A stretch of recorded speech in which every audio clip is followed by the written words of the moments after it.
1535, le conquistador Francisco Pizarro devait découvrir un empire inca qui n'avait guère plus d'une centaine d'années. Il ne pouvait pas savoir que des cultures originales s'étaient succédé depuis la nuit des temps et du nord au sud, lorsqu'il traversait les terres immenses du Pérou. Depuis 12 siècles avant notre ère, et peut-être bien avant, jusqu'à 200 ans avant notre ère, la culture chavine instaure, depuis le nord du Pérou jusqu'à la région de Paracas, une idéologie religieuse puissante.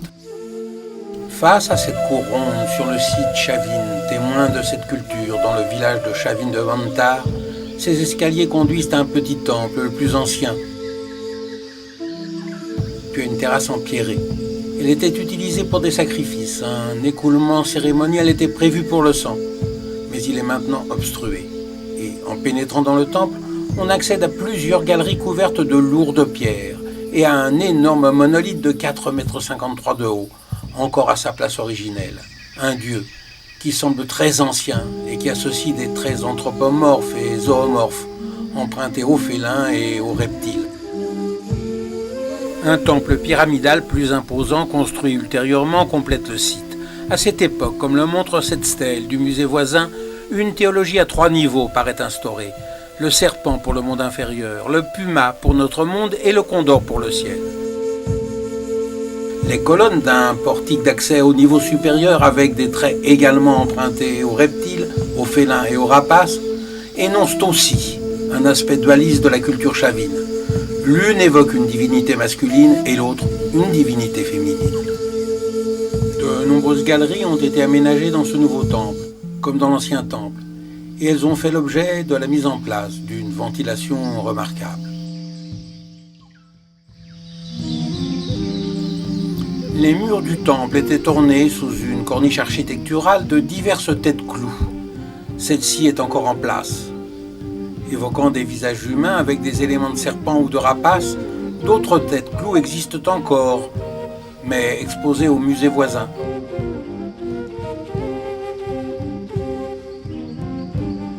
Devant le nouveau temple, une immense esplanade carrée témoigne de la force de la religion et du nombre des pèlerins qui participaient aux cérémonies. Le son des conques, trouvés en grand nombre, les animait, et peut-être l'utilisation de l'eau, que révèle la qualité des canalisations existantes. Chavin, c'est la religion, mais c'est aussi l'agriculture, la poterie, le métal. Ricoé est le nom d'un village des Andes entre les hautes cordillères blanches et noires au nord du Pérou. Et ce nom a été donné à une culture intermédiaire qui s'y est développée. Le site de Wilcahuén en est le principal témoin. Derrière des murailles, les hommes qui s'y étaient fixés étaient sans doute des guerriers, et ces bâtiments des tours funéraires. Celui-ci, en parfait état de conservation, a un temple. On peut y reconnaître une filiation avec des constructions chavines en raison de la présence de cette tête clou. Et aussi, au bas du temple, derrière cette porte étroite, parcelle de ces galeries intérieures de lourdes pierres dotées d'une parfaite ventilation. La culture ricoé se signale par la polychromie de ses poteries sur fond blanc.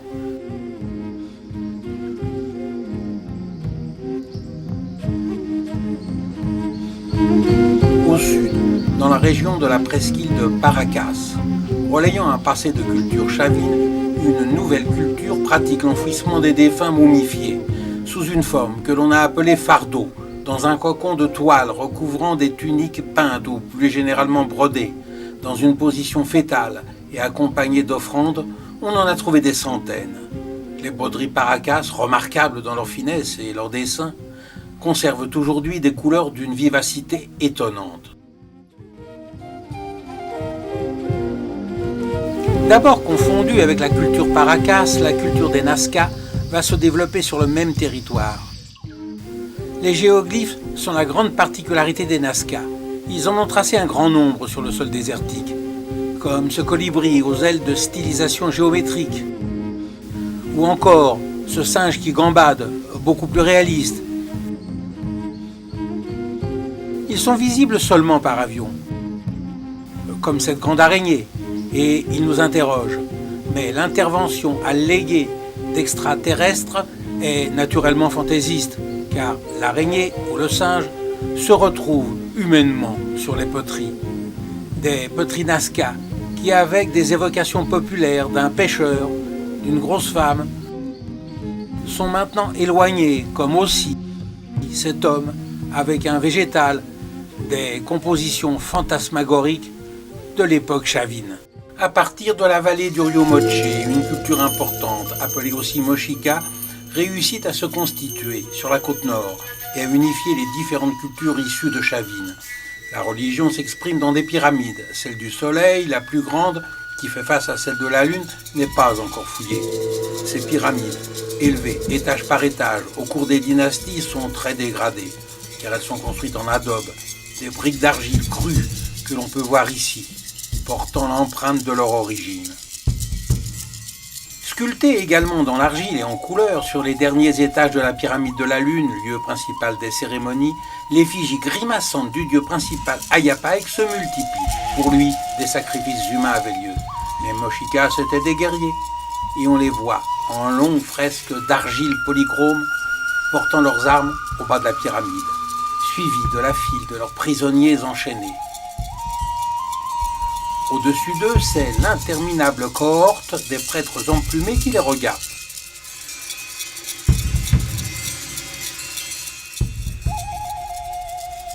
Et le bâtiment est orné de décors agressifs, créatures pieuvres ou araignées. Dans l'adobe d'un autre lieu, Sipan, la découverte de plusieurs sépultures, dont celle d'un grand seigneur, accompagné des corps sacrifiés d'un garde aux pieds coupés, d'un officier, d'un porte-étendard, de 2 femmes et d'un chien, a délivré des couches considérables de trésors, pour une part, amoncelés au-dessus de lui. Et comme d'autre part, au-dessous de lui, le nombre des objets superposés sur lesquels il était installé était très important, on peut aujourd'hui connaître des éléments merveilleux de la parure d'un gouvernant. Pectoral de perles, collier d'or, plastron d'or, boucle d'oreille, sceptre d'argent, coiffe dorée, couteau cérémoniel, ornement donné. Et pour la société Mochica, c'est le réalisme de la poterie qui nous montre le peuple. Un noble en grande tenue, un musicien avec sa flûte de pan,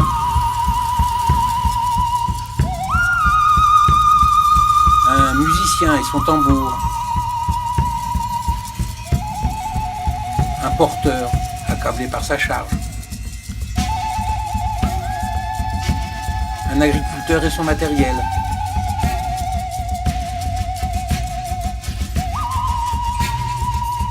un artisan attentif, une mère et son enfant,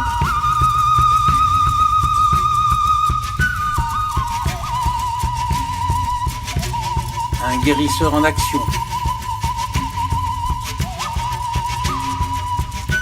un guerrier équipé,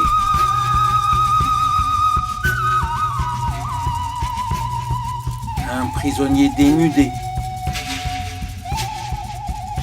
mais aussi une foule de dieux curieux, comme celui-ci avec des pinces de homard, comme celui-là avec un bec de canard, ou encore cet autre avec une tête féline, des effigies qui interrogent sur la complexité des croyances Mochica, un monde qui allait être balayé par une catastrophe du Niño, alors qu'un grand empire devenait puissant, l'empire Tiahuanaco, implanté au sud du lac Titicaca.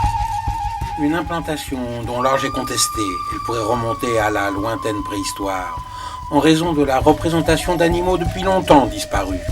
Ce sont des ruines impressionnantes avec d'énormes pierres, de larges escaliers, de hautes idoles, et cette porte du soleil, taillée dans un seul bloc de 15 tonnes.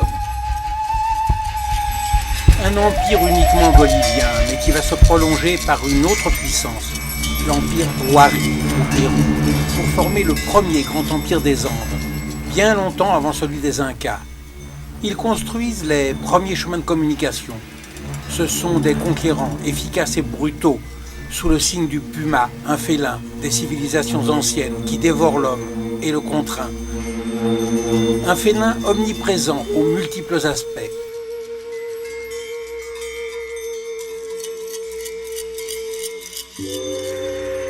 Un félin sans partage, qui oublie l'homme et devient l'homme. Mais pourtant, bien qu'intégré dans ce dur empire Huari, dans la vallée de Lambayeque, au nord du Pérou, c'est un groupe original qui réussit à se constituer et à développer sa culture. Il se réclame d'un mythique ancêtre aux yeux bridés, Naimlap, qui serait venu de la mer sur un bateau de roseaux tressés, accompagné d'une suite de 40 nobles, de nombreuses femmes et serviteurs. Les Lambayeque construisent des pyramides d'adobe, comme les mochés. Ce sont des marins et des commerçants. Ils sont adroits en orfèvrerie et réalisent de belles poteries, comme ce porteur de cruche, ou ce chien sans poil, péruvien.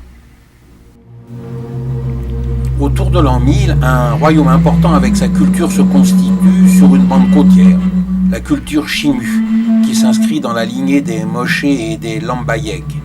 Sa capitale, Shanshan, se singularise par son immensité. Cette cour cérémonielle n'est qu'une petite partie d'une seule citadelle.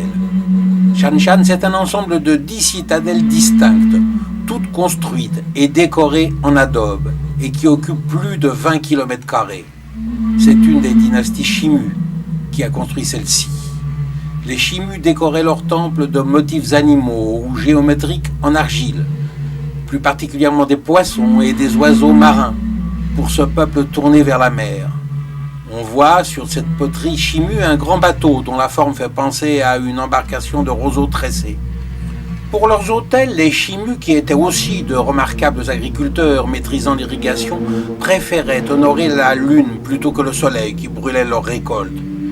Cloisonnée de murs au décor géométrique, cette citadelle est complexe, ici de multiples cellules de petites dimensions. Ailleurs, des surfaces considérables, comme cette autre cour cérémonielle. Et d'interminables allées intérieures, comme celle-ci, qui conduit à un bassin qui était à l'époque une citerne d'eau douce. À la même époque, la culture chancey, une culture locale du centre du littoral, se manifeste par des créations inattendues. Les différentes représentations de formes humaines que l'on y voit sont étonnantes, frustes ou peu valorisantes, un aspect déroutant qui autorise des archéologues à dire que les chancey sont des potiers peu adroits. Mais lorsque l'on voit par ailleurs la fraîcheur avec laquelle les animaux sont représentés, ne peut-on pas admirer au contraire leur qualité de relation à la nature?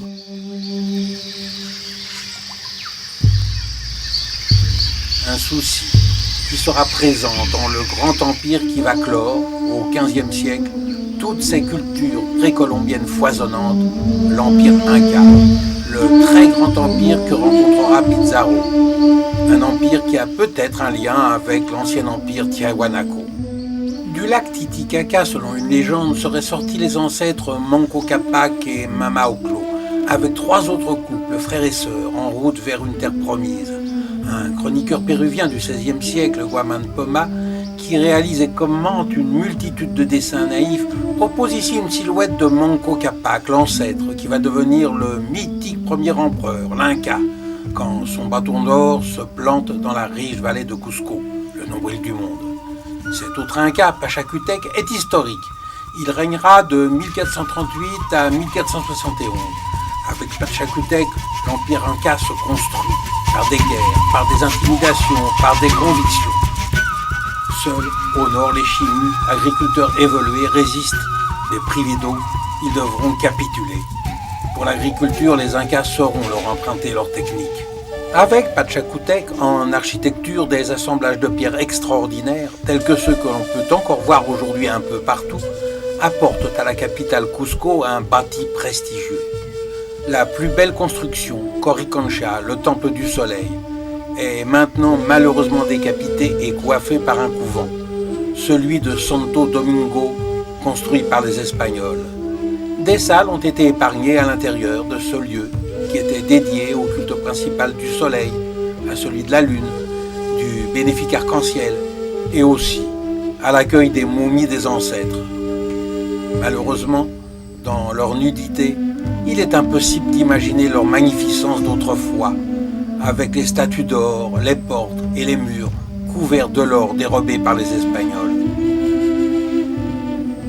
Guaman Poma, sous un dessin, parle des palais royaux et des grandes maisons des seigneurs les plus importants, avec des patios habités de singes, d'oiseaux de la montagne et de la jungle, et aussi des jardins avec des légumes et des plantes.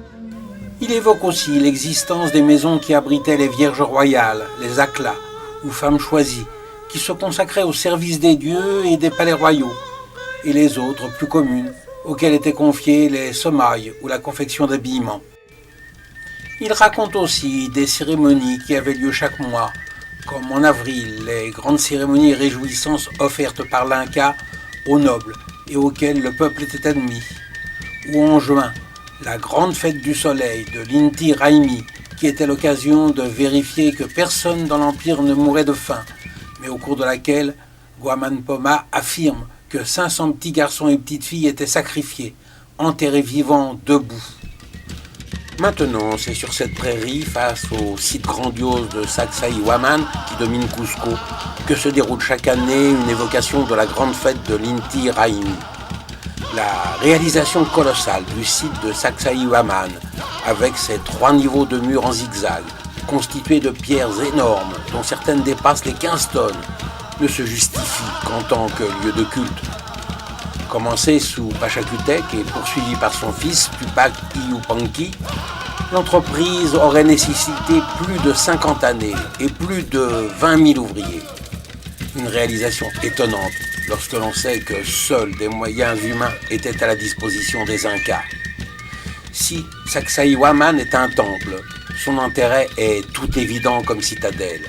D'ailleurs, en 1536, à l'occasion de l'action de l'Inca Manco, nommé par les Espagnols, devenu rebelle, dont les forces s'en étaient rendues maîtres, elle fut l'enjeu de l'une des batailles les plus terribles de la conquête.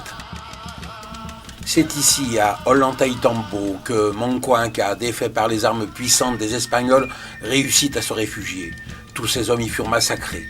Manco parvint à s'échapper et à rejoindre Villabamba, où il fut plus tard assassiné.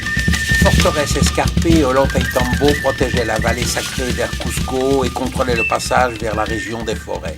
La partie la plus élevée, avec ses murs bien assemblés, percés de niches, constituait probablement un temple du soleil, un temple couronné par ses larges pierres monolithes, finement polies et parfaitement assemblées par des pierres étroites, apportant une souplesse parasismique.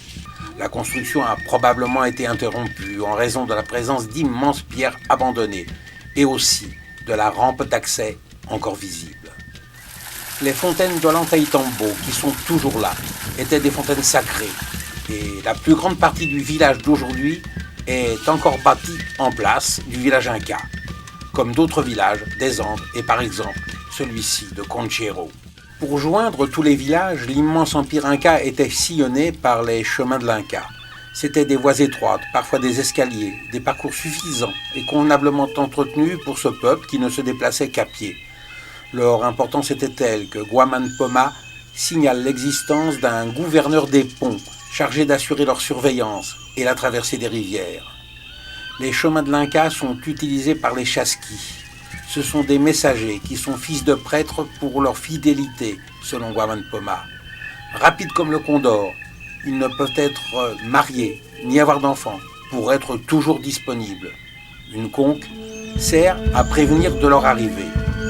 Ce chemin de l'Inca est celui qui conduit de Cusco à l'une des villes de l'Empire Inca, remarquable par sa situation, Machu Picchu. La cité de Machu Picchu que l'on voit ici émerger à 2400 mètres, sous un aspect irréel dans les nuages du matin.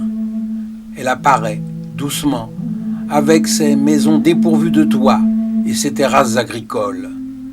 Machu Picchu a sans doute été construite par Pachacutec, mais pour cette cité, il n'existe aucune information. Contrastant avec l'appareillage rustique des pierres du plus grand nombre des maisons, le poli et la qualité d'assemblage des blocs de cette partie centrale indiquent qu'elle disposait d'un temple ou d'un palais, sans doute un temple et un palais.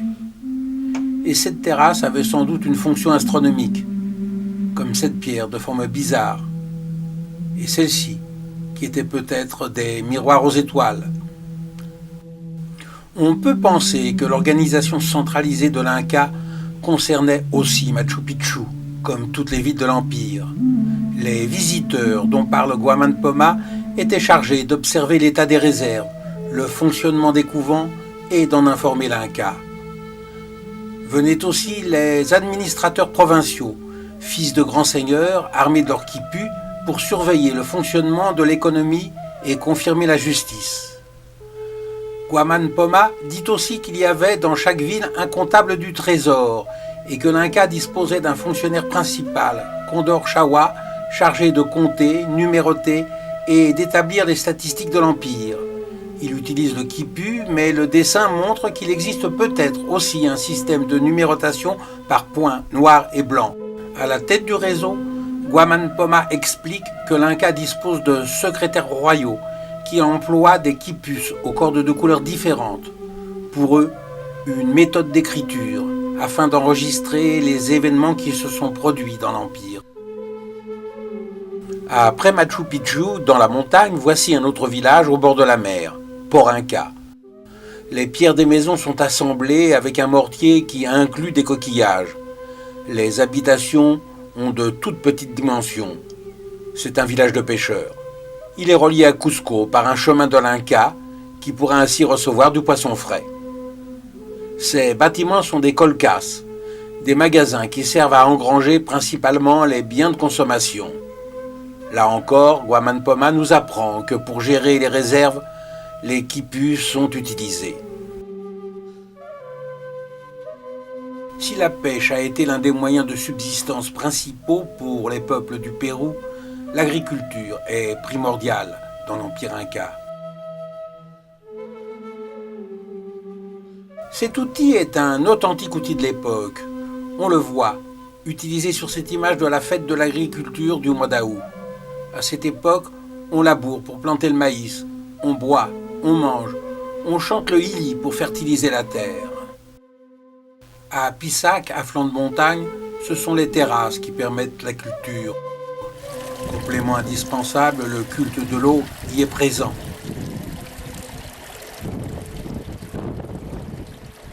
Et face à la fontaine, des tombes sont creusées dans la montagne.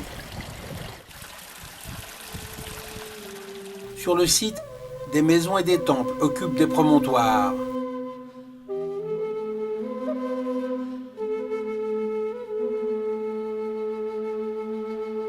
Mais à Pisac, c'est la réalisation des terrasses qui est surprenante. Dans cette fosse naturellement ronde, ici, à Muret, en utilisant cette maîtrise des terrasses, ce qui est attendu, ce n'est plus l'augmentation de la production, mais l'étude des plantes avec rigueur. Ces belles terrasses circulaires qui s'abaissent profondément, avec leurs échelles d'accès de pierres saillantes, provoquent toute une série de microclimats qui peuvent être utilisés. En variant l'exposition et l'altitude des plantations, diverses variétés de plantes sont étudiées, ainsi que leur comportement. Des directives de culture peuvent ensuite être communiquées aux différents villages pour leur choix, parmi les multiples variétés de maïs ou de pommes de terre par exemple, et obtenir les meilleures récoltes. Tipon, c'est un autre site d'étude du comportement des plantes. À Tipon, la planification et la construction des terrasses a également été réalisée avec soin. L'amplitude de leur dénivellation est bien moins importante qu'à Muret. Mais ici, c'est l'eau qui est abondante. Et sa gestion peut facilement être modifiée par des canaux appropriés. L'eau et l'espace, toutes les conditions des bonnes récoltes.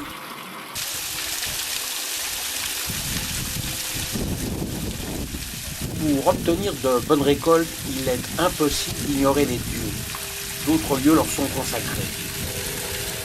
Kenko, non loin de Cusco, était un lieu de culte important, mais il est mystérieux. Ce rocher, quel était son rôle? Dans cet espace, comment se déroulaient les cérémonies lorsqu'elles s'adressaient aux grands dieux? Pachamama, divinité de la terre et de la fertilité, Inti, le soleil, Kia, la lune, ou l'arc-en-ciel, qui relie le ciel et la terre.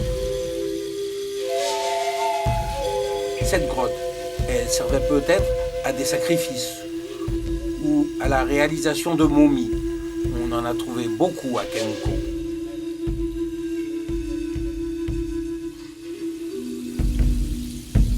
Ce rocher, proche de Sacsayhuaman, sa forme particulière en faisait naturellement un lieu de vénération à l'arc-en-ciel. À Tambomachet, une eau cristalline coule en permanence. L'Inca venait ici pour y faire ses ablutions. Et dans les niches, on plaçait des momies des ancêtres, sorties de Coricancha, comme on le faisait en novembre, le mois de la fête des défunts, évoqué ici par Guaman Poma.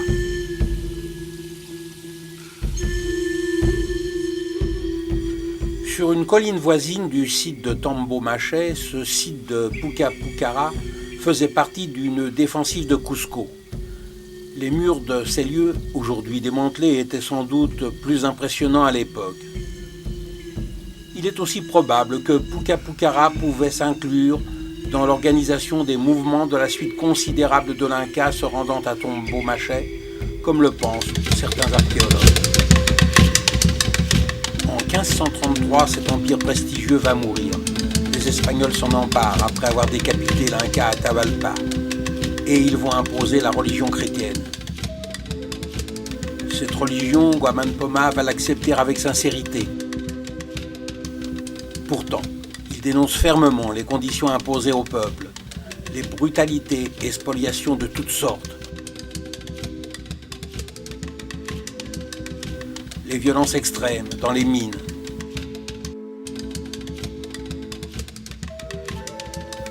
Mais aujourd'hui, quel est le sort du peuple péruvien, de ces paysans qui se rendent en si grand nombre à Lima?